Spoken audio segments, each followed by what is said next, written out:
Assalamualaikum warahmatullahi wabarakatuh. Nama saya Muhammad Saiful Adaha bin Muhammad Temizi, pelajar Open University Malaysia OUM, mengambil jurusan Bachelor in Medical Health Science BMHS di OUM Alustar.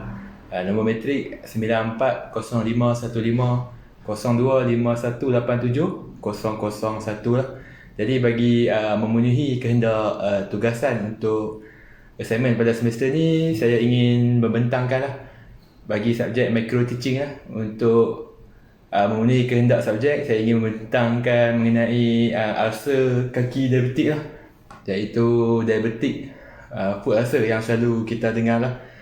Penyakit diabetik foot ulcer ni sering terjadi dalam kalangan rakyat Malaysia, masyarakat kita lah, dan juga mungkin terdapat keluarga ataupun sahabat kita yang mempunyai penyakit diabetes dan mempunyai masalah diabetic foot ulcer. Sebenarnya diabetic foot ulcer ni dia tidak menjadi masalah yang besar kepada pesakit diabetes sekiranya penjagaan luka yang betul serta penjagaan paras gula yang betul oleh pesakit diabetes lah. Jadi apabila kedua-duanya dijaga dengan baik, diabetic foot ulcer ataupun ulcer kaki diabetik ini sendiri akan cepat pulih lah, daripada ia menjadi lebih buruk untuk pesakit diabetes.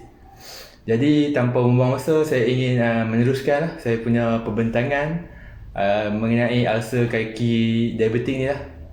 Okey, untuk pembentangan hari ni kita bermula dengan pengenalan mengenai diabetic foot ulcer itu sendiri, punca terjadinya diabetic foot ulcer, seterusnya simptom yang boleh menunjukkan bahawa seseorang pesakit diabetik itu mempunyai diabetic foot ulcer, dan seterusnya bagaimana kita didiagnos untuk mempunyai masalah diabetic foot ulcer ini. Dan akhir sekali, yang paling penting ialah langkah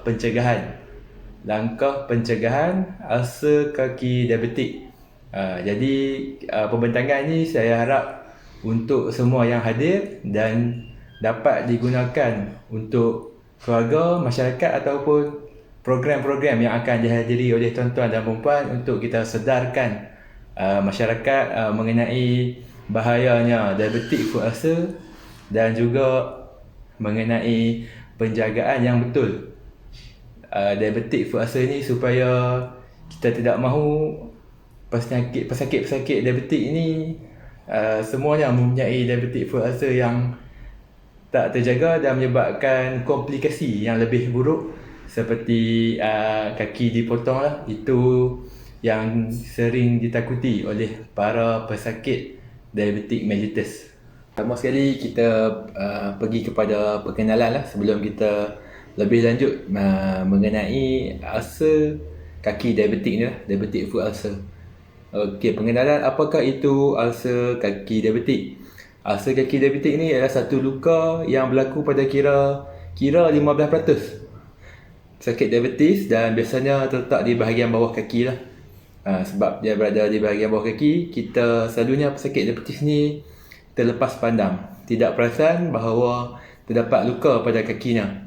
Daripada mereka yang mengalami ulcer kaki ni, 6% akan dimasukkan ke hospital kerana jangkitan atau komplikasi lain yang berkaitan dengan ulcer. Seperti yang saya beritahu tadi, kebanyakan pesakit diabetes dia takut kepada komplikasi ni sehingga terpaksa pesakit ini dipotong kakinya lah, kerana untuk mengelakkan jangkitan kuman yang lebih teruk lah. Kira-kira 14 hingga 24% pesakit diabetes yang mengidap ulcer kaki memerlukan amputasi, perlukan potongan kaki tadi untuk mengelakkan jangkitan kuman tu menjadi lebih teruk sehingga menyebabkan pesakit berada dalam keadaan sepsis dan boleh jadi lebih teruk sehingga mengalami septic shock lah. Ulcer kaki ni mendahului 85% amputasi yang berkaitan dengan diabetes lah. Walau bagaimanapun Perkembangan ulcer kaki ni dapat dicegah dengan penjagaan yang betul dan juga pemakanan yang baik lah. Statistik terbaru daripada KKM lah, ia menyatakan bahawa 17.5% rakyat Malaysia menghadapi penyakit kencing manis. Jika dibundarkan, statistik ni dia menunjukkan 2 daripada 10 orang Malaysia ni adalah pengidap kencing manis lah. Sangat berbahaya. Apa yang membimbangkan, 15% daripada pengidap kencing manis ni mesti ataupun telah menghidapi ulcer kaki diabetes, satu jumlah yang tinggi lah. Dan 80% daripada kumpulan ini berakhir dengan amputasi, iaitu pemotongan kaki. Jadi ulcer kaki diabetes ni secara ringkasnya ialah jangkitan kuman, ulcer dan kerosakan tisu yang berlaku di kaki pesakit yang menghidapi diabetik ya, kencing manis, dan turut mengalami komplikasi neuropati atau penyakit salur darah. Bagaimana pesakit boleh berlakunya diabetik foot ulcer ni pada kaki pesakit? Bagaimana luka itu mulanya berlaku? Kerana pesakit kencing manis ni selalunya mengalami masalah saraf lah, seperti tangan serta kaki menjadi kebas. Jadi apabila terdapat luka-luka kecil, luka-luka yang terkena paku kecil ataupun memakai kasut yang ketat menyebabkan menjadi luka, pesakit diabetes ni dia terlepas pandang. Dia tidak perasan kata terdapat luka kerana berlaku kerosakan saraf. Tiada deria sakit ataupun kurangnya deria sakit sehinggakan luka beliau menjadi lebih teruk, sudah menjadi besar. Barulah pesakit itu perasan dan pergi ke klinik. Tetapi lebih buruknya jika pesakit itu mengambil tindakan tidak indah. Dia buat tidak tahu, menyebabkan luka itu menjadi lebih teruk serta menyebabkan jangkitan kuman, dan inilah yang menyebabkan sehingga terpaksa melakukan amputasi lah, pemotongan kaki bagi mengelakkan kuman merebak dengan lebih teruk. Jadi tindakan awal daripada pesakit itu sendiri adalah amat penting lah untuk mengelakkan berlakunya ulcer kaki diabetik. Seterusnya kita pergi kepada golongan yang berisiko untuk dijangkiti ulcer kaki diabetik. Jadi pesakit yang berisiko kita bagi kepada 4. Yang pertama ialah pernah mempunyai sejarah ulcer ataupun amputasi kaki lah. Pesakit yang pernah kena DFU ataupun pernah diamputasi kaki, risiko untuk kena kali kedua ataupun kali ketiga ataupun beberapa kali adalah sangat tinggi. Jadi kepada pesakit diabetik yang pernah kena diabetic foot ulcer, yang pernah diamputasi kaki, perlu lebih berjaga-jaga lah, supaya tidak berulang kali, kerana penyembuhan untuk diabetic foot ulcer memakan masa yang agak panjang lah. Seterusnya ialah pengidap kencing manis yang kronik lah. Pengidap kencing manis yang kronik ni bermaksud pesakit kencing manis yang menggunakan dos ubat yang tinggi.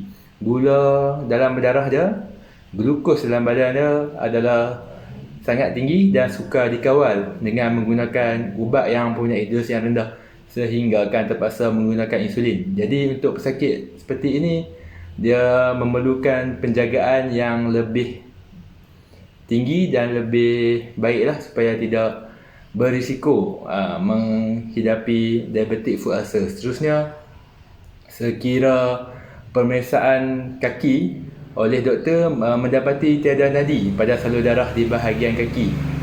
Jadi setiap kali appointment di klinik kesihatan, selalu akan ada pemeriksaan kaki oleh doktor ataupun staf di klinik kesihatan tersebut. Jika didapati tiada nadi pada bahagian kaki, bermaksud risiko untuk terkena diabetic foot ulcer itu adalah sangat tinggi. Seterusnya, apabila dilakukan satu ujian, iaitu ujian 10G, 10G monofilament, menunjukkan tanda positif. Jadi apabila menunjukkan tanda positif, pesakit diabetik itu adalah sangat berisiko untuk menghidapi diabetic foot ulcer sekiranya kaki beliau tidak dijaga dengan baik. Seterusnya kita pergi kepada punca ulcer kaki diabetik. Yang pertama ialah kencing manis itu sendiri. Kandungan gula yang sentiasa tinggi dalam darah melebihi tahap normal ketika berpuasa ataupun selepas makan. Jadi apabila sakit kencing manis, dia ada bacaan darah ketika berpuasa sepatutnya lebih rendah lah berbanding dengan selepas makan. Tetapi jika pesakit itu mempunyai kadar darah yang sama tinggi ketika berpuasa maupun lepas makan, ia merupakan salah satu punca lah untuk pesakit tersebut mempunyai diabetic foot ulcer. Seterusnya ialah neuropati. Saya ingin menceritakan apa itu neuropati. Neuro ialah saraf, manakala pati adalah penyakit lah. Iaitu maksudnya neuropati ialah penyakit saraf. Kerosakan saraf yang disebabkan diabetes dipanggil neuropati diabetes, yang biasanya melibatkan saraf pada tangan dan kaki. Majoriti daripada saraf tangan dan kaki ini berperanan memberi rangsangan terhadap sentuhan, kesakitan dan perubahan suhu. Ada kalanya pesakit mungkin dia mengalami kecacatan pada kaki, terutamanya pada bahagian jari kaki seperti pembentukan struktur jari yang tidak normal. Okey, selain itu, tanda utama kerosakan saraf ni dia adalah akibat diabetes. Apabila kita mula rasa kebas pada kaki dan tangan, apabila neuropati semakin progresif, pesakit tu mungkin sakit di kawasan tersebut, dan kemuncaknya apabila anda merasakan seolah-olah berjalan di atas awan ketika berjalan. Yang itu bermaksudnya deria sentuhan itu sudah hilang. Apabila masih terdapat sakit pada luka itu, ianya salah satu tanda yang baik berbanding jika tiada rasa sakit pada bahagian luka. Jika tiada sakit pada bahagian luka, bermaksud kerosakan saraf telah berlaku dan adalah mengambil masa yang lebih panjang untuk berlakunya penyembuhan diabetic foot ulcer itu sendiri. Seterusnya ialah jangkitan kuman lah. Kebiasaannya dia berlaku apabila sakit datang disebabkan oleh bisul atau kulat pada kaki. Dan di samping itu juga keadaan gula yang terlampau tinggi dalam darah dan mengurangkan daya ketahanan badan untuk melawan pesakit. Sel darah putih juga dia tak dapat berfungsi dengan efisien lah untuk melawan jangkitan kuman, mengakibatkan kuman itu mudah merebak. Sebab tu seperti yang saya nyatakan berulang kali, kawalan gula dalam darah adalah sangat penting. Sekiranya gula dalam darah tinggi, lebih mudah untuk bahagian luka, terutamanya kaki, dijangkiti kuman dan melambatkan proses penyembuhan luka itu sendiri. Seterusnya ialah luka ulcer. Dia merupakan kerosakan pada permukaan tisu yang mengakibatkan luka. Dianya berpunca daripada masalah salur darah juga, saraf dan tekanan tertentu pada bahagian kaki. Malangnya, penyembuhan luka yang berlaku tidak menjadi optimal apabila gula terlampau tinggi dalam darah. Jadi, semua punca ulcer kaki diabetik ini kebanyakannya kita boleh kawal jika penjagaan gula itu kita jaga pada tahap yang optimum. Jaga dengan lebih baik lah. Bukan sahaja melalui pengambilan ubatan, malahan kita boleh jaga melalui penjagaan diet dan pengambilan sayur-sayuran serta buah-buahan yang bersesuaian lah. Dan juga penjagaan luka kaki itu sendirilah. Seperti tidak memakai kasut yang ketat dan lebih berhati-hati ketika berjalan bagi mengelakkan kaki yang terluka. Seterusnya kita pergi kepada simptom-simptom ulcer kaki diabetik. Okay, salah satu tanda pertama ulcer kaki diabetik ini adalah saluran air dari kaki yang mungkin mengotorkan stoking atau bocor pada kasut lah, yang selalu menyebabkan stoking kita walaupun pakai sehari sudah berbau, kasut walaupun pakai sehari sudah berbau lah. Dan pembekakan, kerangsaan, kemerahan dan ada bau yang bukan bau seperti kaki yang kotor, tapi bau yang busuk lah daripada kedua-dua belah kaki ataupun sebelah kaki.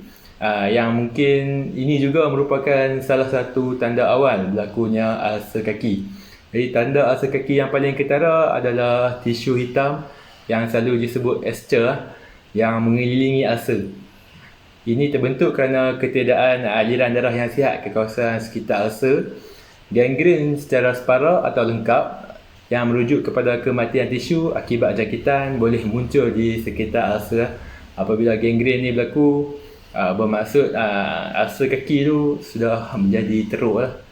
Dalam kes ni, bau yang kurang menyenangkan akan terhasil, sakit yang tak amat sangat. Tapi tanda-tanda ulcer ni kita tidak selalu kelihatan. Kadang-kadang pesakit tidak menunjukkan simptom ulcer kaki diabetik, sehingga ulcer tu merebak menjadi teruk.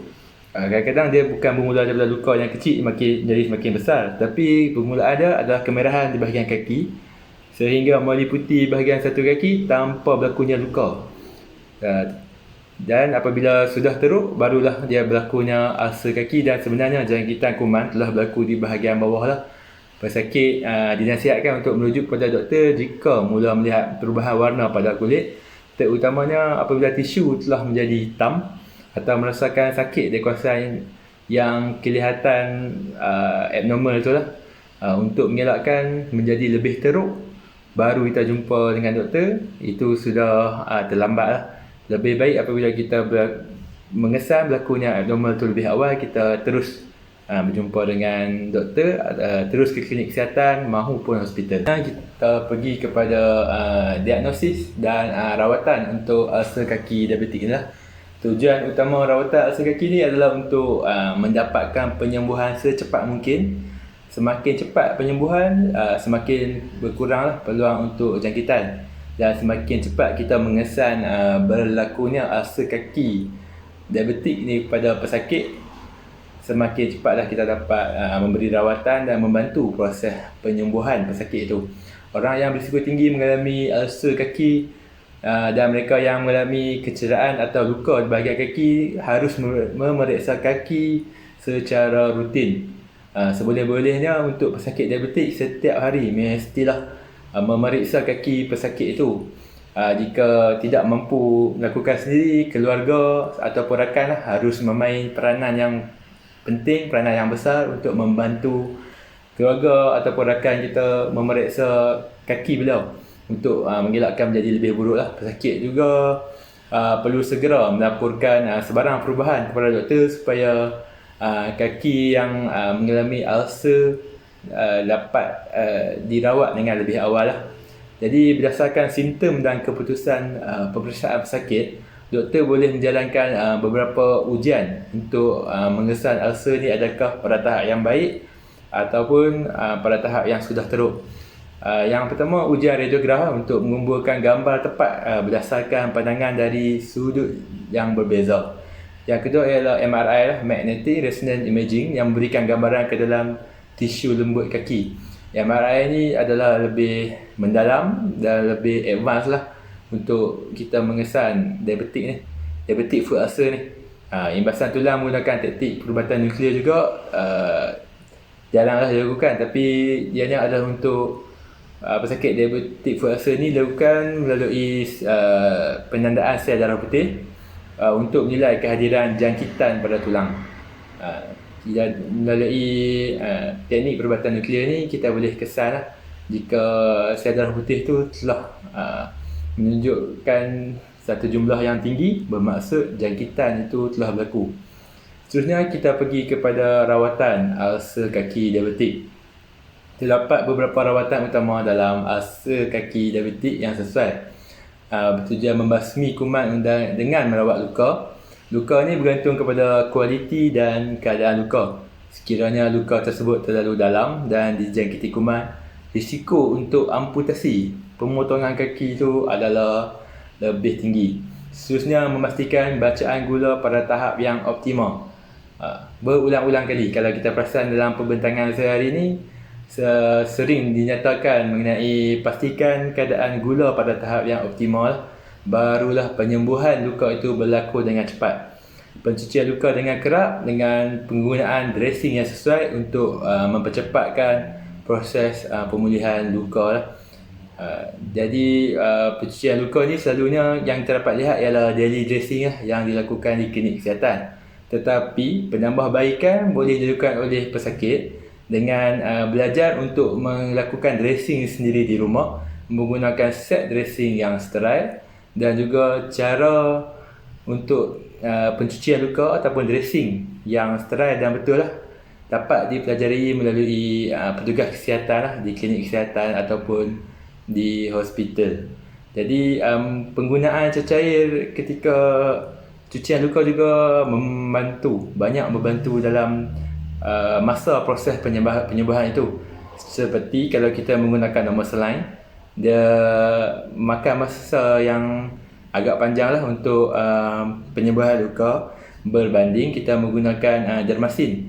Dermasin yang selalu boleh dapati di farmasi, dan pesakit yang sering menggunakan dermasin, proses penyembuhan luka selalunya berlaku dengan lebih cepat lah, dan luka akan menjadi lebih baik. Jadi itu adalah contoh lah solution yang digunakan. Di pasaran mungkin terdapat lebih banyak lagi lah. Itu apa yang sering digunakan di fasiliti kesihatan yang telah saya lihat lah. Seterusnya ialah langkah pencegahan yang berterusan, seperti amalan pemakaian kasut yang sempurna dan penjagaan kaki yang betul. Dua perkara ini juga memainkan faktor yang penting lah.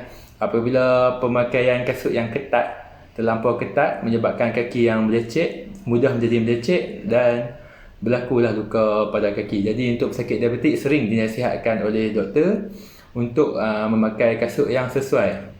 Dia tidak boleh terlampau besar dan tidak boleh terlampau kecil lah. Seterusnya ialah rawatan bukan pembedahan untuk ulcer kaki, termasuk yang pertama penjagaan luka, yang kedua ialah casting, yang ketiga compression, yang keempat ialah offloading, yang kelima ialah orthotics lah. Sekiranya pilihan rawatan bukan pembedahan tidak berfungsi dari masa ke semasa, doktor mungkin menasihati untuk pembedahan lah. Bahagian pembedahan ini doktor selalunya akan refer ke bahagian ortopedik lah untuk melihat lebih lanjut lah mengenai luka itu, sama ada perlukan pembedahan, perlu untuk lakukan amputasi ataupun lain-lain lah yang sepatutnya. Prosedur pembedahan biasa untuk merawat dan membetulkan ulcer kaki bermula dari prosedur rawatan luka yang lebih rutin, seperti wound debridement lah, pembedahan debridement. Debridement ni sekiranya tidak berjaya juga, masih terdapat kuman ataupun tisu yang mati, terpaksalah ke tahap amputasi lah, pemodokan kaki. Sebagai tambahan kepada rawatan bukan pembedahan, doktor boleh meletakkan ubat anti-inflammatory lah, anti radang lah, iaitu ubat tahan sakit, dan juga antibiotik. Ianya juga untuk membantu mengurangkan ataupun untuk jangkitan kuman lah. Di samping penjagaan luka, pencucian luka, serta dibantu oleh faktor ubat-ubatan lah. Jadi sekiranya itu semua tidak membantu, pembedahan untuk amputasi lah terpaksa kita lakukan lah, untuk mengelakkan menjadi septic shock lah. Pesakit berada dalam keadaan sepsis, ianya lebih baik lah, lebih teruk lah, kerana akan mengganggu organ-organ lain lah. Akhir sekali kita pergi kepada langkah pencegahan ulcer kaki diabetik lah. Sebentar tadi setelah kita lihat rawatan untuk ulcer kaki diabetik, penjagaan luka, pembedahan. Kali ni kita pergi kepada yang terakhir, iaitu langkah pencegahan ulcer kaki diabetik. Antara langkah pencegahan yang boleh diambil untuk mengelakkan ulcer kaki diabetik ni, yang pertama ialah mengawal bacaan gula dalam darah berulang-ulang kali juga. Seperti yang saya katakan tadi, perkara yang paling penting di dalam penjagaan ulcer kaki diabetik ni ialah mengawal bacaan gula dalam darah dengan memakan ubatan yang dibekalkan, mengamalkan pemakanan yang sihat, kerap bersenam sekurang-kurangnya 150 minit seminggu, dan hadir appointment rawatan susulan yang telah ditetapkan. Pastikan bacaan gula, tahap tekanan darah, bacaan kolesterol terkawal, ikuti diet pemakanan yang diberikan oleh pakar pemakanan. Seterusnya ialah berhenti merokok. Merokok boleh memcepatkan proses penyempitan salur darah. Apabila salur darah sempit, akan mudahlah berlaku nekrosis pada kaki. Jadi yang mana merokok boleh menyertai klinik berhenti merokok yang terdapat di semua fasiliti kesihatan, klinik kesihatan Kementerian Kesihatan lah. Seterusnya ialah kita perlu memeriksa kaki pada setiap hari dalam keadaan pencahayaan yang terang. Di setiap bahagian kaki, tapak kaki, tumit, celah jari, semua tu kita kena periksa dengan teliti lah. Gunakan cermin untuk melihat bahagian tapak kaki dengan lebih jelas, atau kita boleh minta bantuan daripada ahli keluarga lah, ataupun orang lain. Sekiranya terdapat luka, kaki bengkak, lepuhan ataupun masalah kuku ataupun masalah luka yang kecil saja, segeralah mendapatkan rawatan di hospital supaya tidak menjadi lebih teruk lah. Seterusnya ialah kerapkan membasuh kaki dengan sabun dan air suam. Lap dan keringkan sebaik-baiknya, terutamanya di celah-celah jari. Percayalah, celah-celah jari adalah kawasan yang paling disukai oleh bakteria dan kulat lah. Walaupun kita tidak menghidapi ulcer kaki diabetik, jika kita selalu periksa pada kaki, bahagian celah jari ini selalu berpeluh dan berair lah. Tapi jika untuk pesakit diabetik, ianya adalah tidak baik dan berbahaya lah. Jika terdapat kaki di situ sentiasa berair dan terdapat peluh, mudah untuk dijangkiti kuman. Pakai kasut yang sesuai, yang tertutup dan berbentuk U, bukan tirus seperti berbentuk V. Bila bentuk V, dia akan jadi ketat lah di bahagian depan. Elakkan memakai kasut yang terlalu ketat, tapak yang terlalu keras dan selipar bertali untuk mengelakkan geseran antara kasut dan permukaan kulit kaki. Pakai sarung kaki yang kering, lembut dan berwarna terang. Sebab apa berwarna terang? Sebab kita dapat lihat pada sarung kaki tu, jika terdapat cecair ataupun lelehan akan lekat lah pada stokin, dia memudahkan kita untuk mengenal pasti sekiranya kaki kita itu mengalami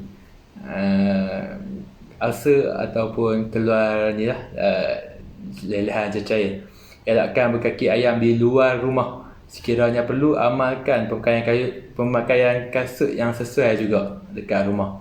Itu adalah antara langkah pencegahan ulcer kaki diabetik yang sangat penting yang kita perlu sampaikan kepada masyarakat, tak pun untuk diri kita sendiri, keluarga kita, rakan-rakan kita lah. Okay.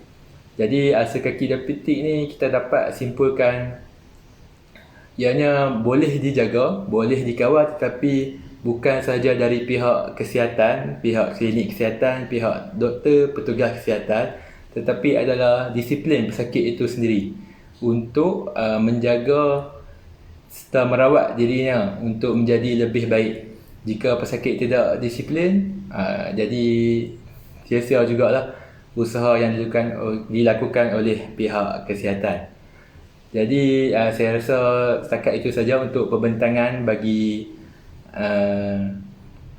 pencegahan untuk ulcer kaki diabetik ni lah.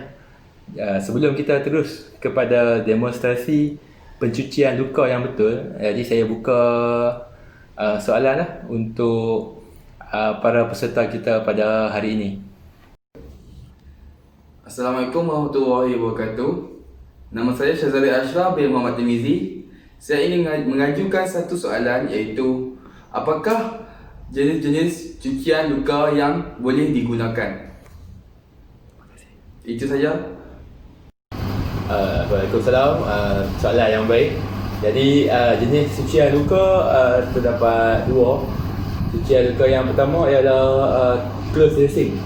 Close dressing yang pertama, close dressing. Yang kedua ialah open dressing. Close dressing ni selalunya untuk luka-luka macam luka yang lama, luka untuk pesakit kencing manis macam yang kita bentang tadi ya. Untuk luka DFU ataupun luka pembedahan yang lama, selalunya kita memerlukan close dressing lah. Dan luka tu juga luka yang besar untuk mengelakkan daripada kuman tu merebak lah. Yang kedua ialah open dressing. Open dressing ni selalunya luka-luka yang macam abrasion wound lah, untuk seperti luka kemalangan. Luka-luka ni dia memerlukan masa yang pendek untuk sembuh. Jadi dia tidak perlu untuk ditutup sebab akan menyebabkan luka itu lebih lambat untuk sembuh lah. Jadi luka untuk open dressing ni hanya perlu dicuci dan tidak perlu ditutup. Saya harap jawapan ini dapat membantu lah awak untuk lebih memahami tentang jenis-jenis cucian luka, iaitu open dressing dan juga close dressing. Terima kasih.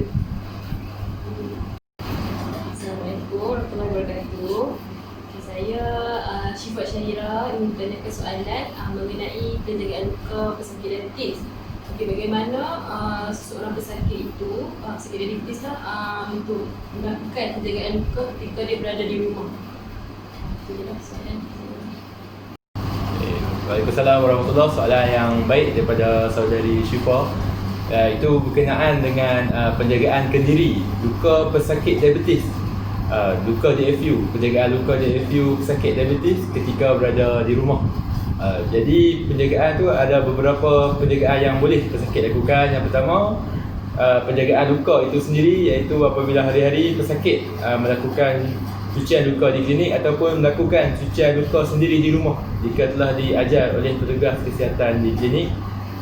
Pesakit perlu memastikan keadaan luka beliau sentiasa berada dalam keadaan yang kering, dan juga apabila terdapat abnormal ataupun luka itu menjadi teruk, iaitu menjadi bernanah ataupun sentiasa berair, perlulah segera untuk ke hospital ataupun klinik sebelum menjadi lebih teruk.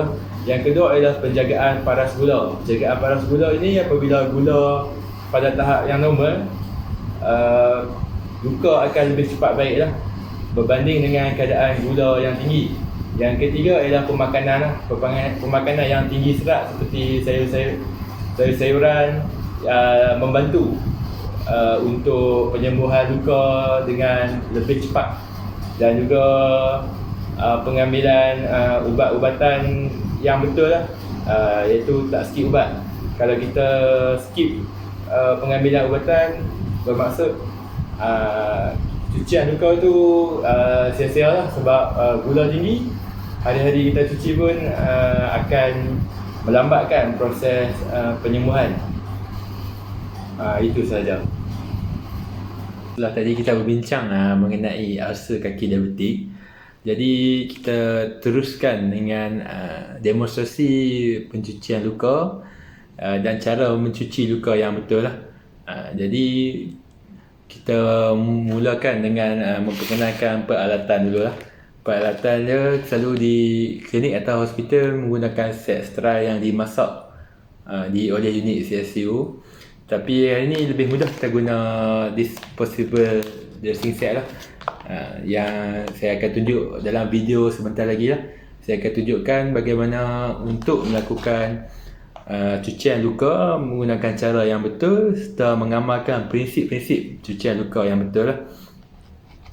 Okey, sebentar lagi saya akan tunjukkan cara yang betul. Seterusnya para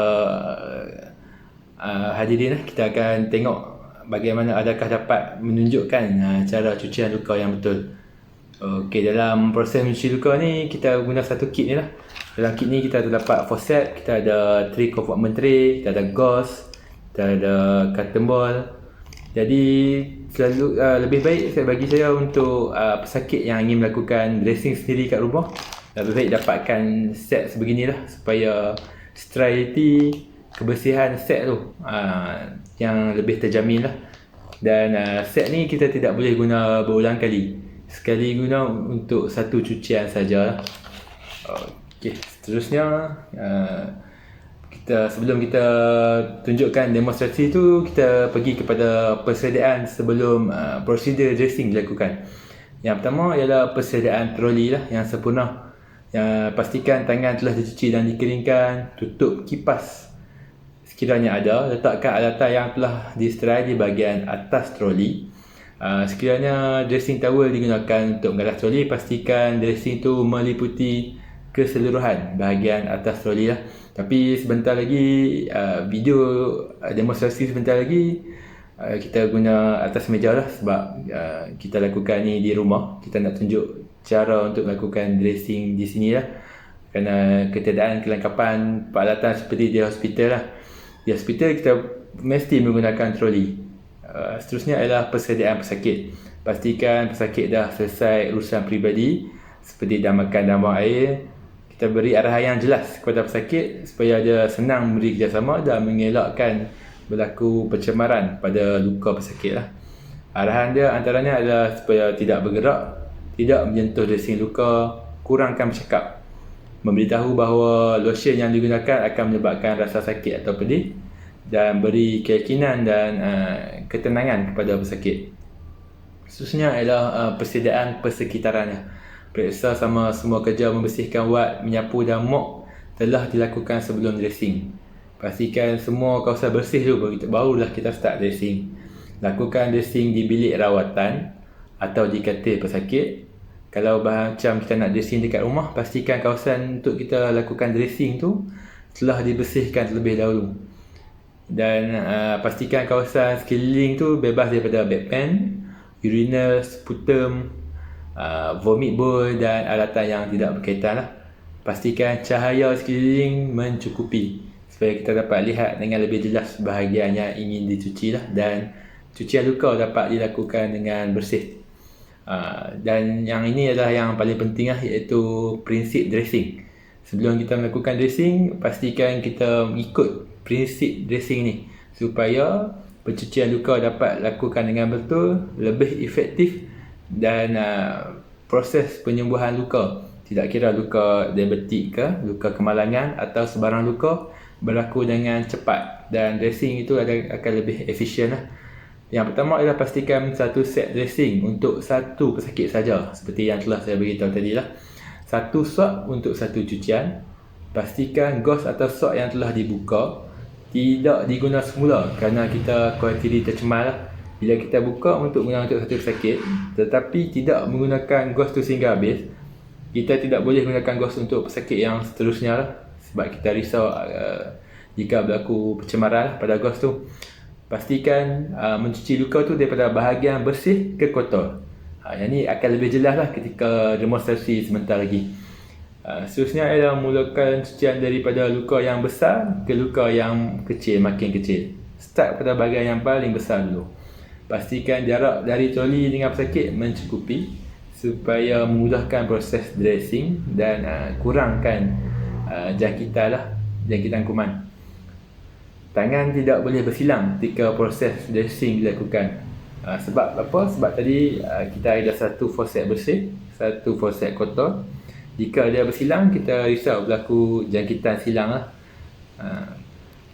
Dan daripada bahagian kotor tu akan menjangkiti bahagian bersih. Seterusnya kita pula pergi dressing dekat pesakit. Jadi bahagian luka pesakit tu mudah untuk dijangkiti kuman. Pastikan tangan berada di paras pinggang ke atas. Kerana forceps atau alatan yang rendah dari pinggang kita dah anggap tercemar. Prinsip ni juga adalah penting lah. Setelah kita selesai cucian tangan, setelah kita pakai glove trial, pastikan tangan berada atas pada bahagian pinggang. Mulakan cuci luka tu dengan bahagian yang paling jauh dahulu dan jangan membelakangi troli. Pastikan troli di hadapan, pesakit juga di hadapan. Dia lebih mudah, lebih efektif dan efisien lah untuk kita lakukan proses cucian luka. Dan kekalkan dan pastikan sterility dijaga. Bukan ketika mula cuci saja, sehingga habis cucian luka, sehingga selesai tutup luka ataupun selesai habis semua bahagian luka pesakit dicuci. Kita perlu pastikan sepanjang proses cucian itu sterility kita dijagalah. Okey, setelah semua kita dah faham mengenai prinsip dressing tu, kita teruskanlah. Saya akan menunjukkan terlebih dahulu bagaimana proses cara untuk cucian luka yang betul menggunakan disposable dressing set ni, serta sahabat kita untuk menjadi model dan contoh luka lah. Contoh luka kita akan buat pada bahagian tangan beliau. Kita akan tunjukkan dulu cara untuk melakukan cucian, bagaimana untuk menggunakan prinsip-prinsip dressing tadi, dan kemudiannya peserta juga kita akan beri peluang untuk cuba satu kali untuk menunjukkan bagaimana cara cucian yang betul lah. Kita akan beri teguran sekiranya terdapat kesalahan ataupun pembetulan lah untuk kita sama-sama belajar. Okey, kita teruskanlah kepada demonstrasi pencucian luka. Assalamualaikum warahmatullahi wabarakatuh. Okay, hari ini saya ingin menunjukkan demonstrasi cara pencucian luka. Pencucian luka menggunakan prinsip-prinsip cucian luka yang betul lah. Tapi yang ni kita tak buat untuk luka DFU lah, kita buat untuk luka biasa untuk lebih memudahkan kita menunjukkan demonstrasi lah. Okey, pertama sekali pastikan tangan kita telah dicuci. Dicuci dengan betul lah, menggunakan teknik cuci tangan yang betul. Pastikan pemakaian sterile glove. Jadi apabila telah cuci tangan dan pakai sterile glove, pastikan tangan melebihi pada paras pinggang lah, untuk memastikan kita berada dalam keadaan yang sterile. Kemudian kita membuat persediaan untuk set dressing lah. Tapi kita tidak menggunakan set dressing yang sterile, kita guna yang disposable tapi sterile set juga tapi yang disposable punya. Okey, untuk mula-mula kita perlukan minta consent lah daripada pesakit, cik. Kita ingin lakukan cucian luka lah. Untuk cik untuk membersihkan luka. Okey. Sediakan set, pastikan nombor saline telah dituang lah di dalam swab. Kemudian yang penting kita perlu letakkan dressing towel untuk memastikan kawasan yang ada dressing towel ni adalah kawasan yang sterile lah. Tidak boleh dalam keadaan yang kotor lah. Okey. Kemudian sediakan yellow bag lah. Yellow bag ni untuk membuang swab yang telah kita gunakan lepas mencuci luka.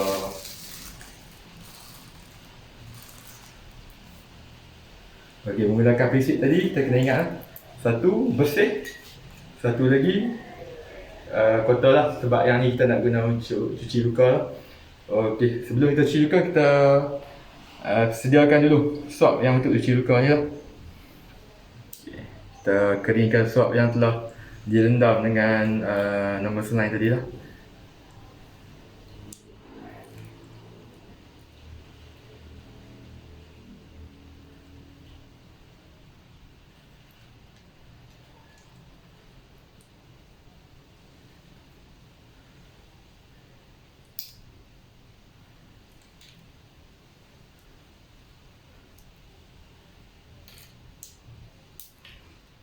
Pastikan swab dikeringkan sebaiknya. Okey, kita ambil swab ni, curtain wall ni menggunakan yang bersih, forceps yang bersih dan forceps ni digunakan untuk cucian, iaitu akan jadi kotor lah lepas ni. Tapi pastikan tidak bersentuh lah forceps yang bersih dan juga forceps yang kotor. Dan permulaannya adalah daripada dalam keluar, dari kawasan bersih ke kawasan yang kotor lah. Okey, kawasan dalam. Kita bersihkan kawasan dalam dahulu dan sekali penggunaan saja buang. Tidak boleh guna banyak kali lah. Ambil menggunakan yang bersih. Okey, kita keluar sikit. Daripada bersih ke kotor, dalam, keluar. Sehinggalah selesai lah.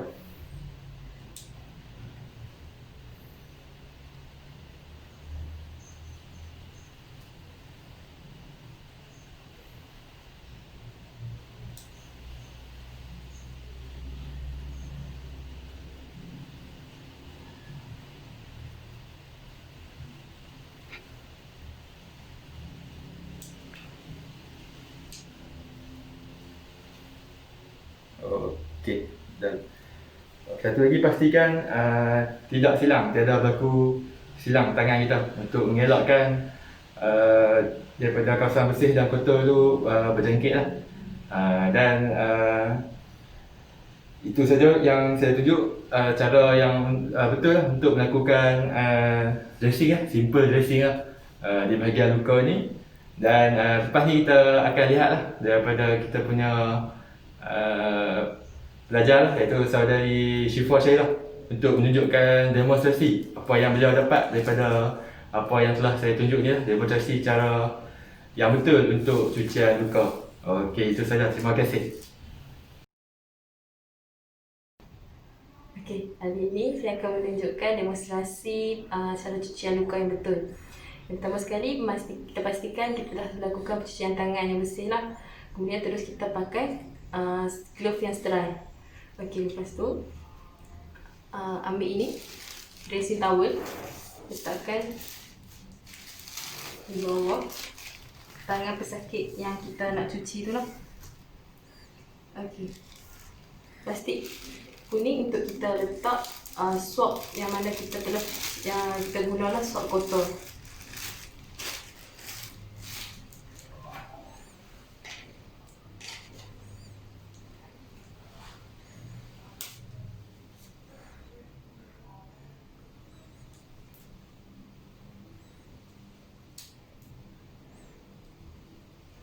Gauze ni kita letak air normal saline lah untuk kita cuci luka pesakit.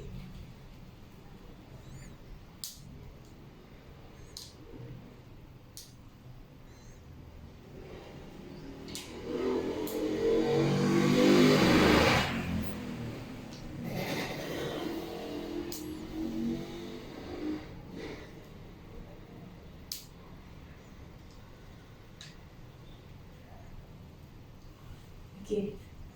2 faucet, satu untuk kita guna swab yang kotor, satu lagi untuk swab yang bersih lah. Jangan silang faucet tu. Satu yang ni, yang bersih, pas dekat yang kotor. Untuk yang kita cuci bahagian luka bersakit, tempat luka yang kita nak cuci tu daripada dalam keluar. Satu swab, satu cuci. Ambil tadi yang bersih tadi, satu lagi pas dekat yang kotor. Jangan sentuh faucet yang bersih tu. Bersih ke kotor. Satu swab, terus buang. Ambil lagi satu.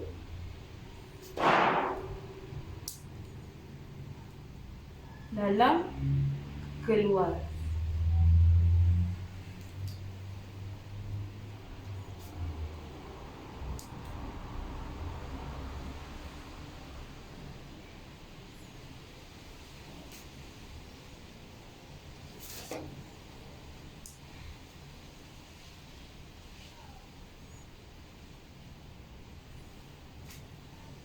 Okey. Itu sajalah daripada saya. Sekian, terima kasih. Setelah selesai proses demonstrasi tadi, saya harap kita semua dapat memahami lah cara yang sebenar dan cara yang betul lah, menggunakan prinsip yang betul untuk pencucian luka.